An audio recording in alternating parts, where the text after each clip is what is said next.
di mana akhirnya gencatan politik. Dua berita panas minggu ini yang ramai tidak sedar perkaitannya ialah tentang gencatan politik dan kebencian politik.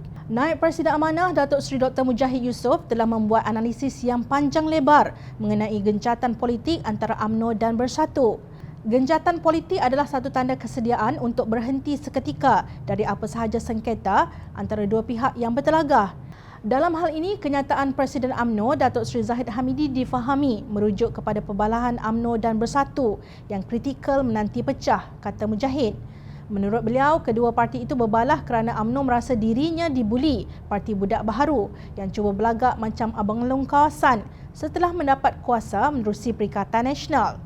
Gencatan politik itu tiada kaitan dengan Pakatan Harapan. Beliau berkata gencatan politik kerana COVID-19 hanyalah taktik mengalih perhatian sedangkan secara realitinya keduanya sedang berpolitik untuk tawar-menawar posisi dan agih-mengagih kuasa sesama mereka. Nah, di sinilah Mufti Perlis Datuk Dr. Muhammad Asri Zainul Abidin memainkan peranannya. Kononnya menasihati ahli politik supaya kembali mengutamakan kemaslahatan rakyat yang terkesan dengan penularan wabak COVID-19 daripada sibuk berebut kuasa. Tiada guna bagi ahli politik berebut untuk memegang jawatan siang dan malam sedangkan rakyat sedang terhimpit dengan kesan penularan pandemik ini. Nasihat saya kepada ahli politik, jangan sampai rakyat bencikan semua mereka kerana keadaan telah berubah dan rakyat hari ini berfikiran lebih matang serta tidak lagi ta'assub kepada satu-satu parti politik atau pemimpin sahaja, katanya di petik bernama baru-baru ini. Kedua senario tersebut ada kaitan dengan Datuk Seri Anwar Ibrahim yang menghadap Yang di-Pertuan Agong pada 13 Oktober lalu sambil mendakwa memiliki majoriti. Gencatan politik dan kenyataan Mufti Perlis itu hanyalah satu taktik agar rakyat lupa tentang mainan politik rakus dan perebutan kuasa pada Februari lalu yang membawa kepada jatuhnya Kerajaan Pakatan Harapan yang dipilih rakyat. Keduanya dikatakan untuk menyelamatkan Malaysia sebab kita sedang berhadapan dengan COVID-19. Mujahid melihat gencatan politik itu secara sinis. Hebatnya orang politik meyakinkan orang ramai mereka tidak berpolitik dengan hanya menggunakan perkataan gencatan politik. Namun, di sebalik kenyataan tokoh politik dan agamawan ini ialah ketakutan dan kebencian kepada parti politik tertentu dan individu tertentu. Ia membayangkan ketakutan Tan Sri Muhyiddin Yassin, Datuk Seri Azmin Ali dan Datuk Seri Hadi Awang jika kuasa yang ada terlucut dari tangan masing-masing.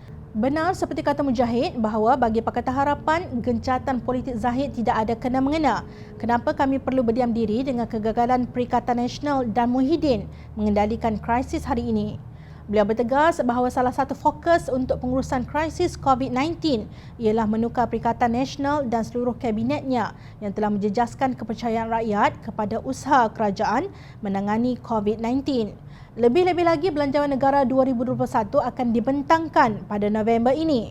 Sekiranya belanjawan tidak diluluskan, itu menandakan bahawa ahli parlimen telah kehilangan kepercayaan kepada Perdana Menteri dan Kerajaan Perikatan Nasional. Ditambah dengan beberapa ahli parlimen yang mengemukakan usul undi tidak percaya terhadap Muhyiddin. Kini, Malaysia berhadapan dengan pengisytiharan darurat dengan mengambil alasan kes COVID-19 yang mencanak naik sekitar 700 hingga 800 setiap hari.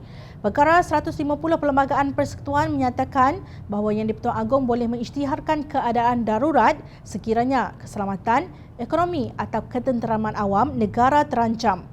Dalam keadaan darurat Dewan Rakyat ditunda, gencatan politik menerusi pengisytiharan darurat untuk menangani COVID-19 adalah bukti ahli kabinet yang tidak kompeten. Semuanya gara-gara Muhyiddin dan Perikatan Nasional yang tamak mahu menjatuhkan kerajaan warisan di Sabah sehingga berlaku pilihan raya negeri pada 26 September lalu.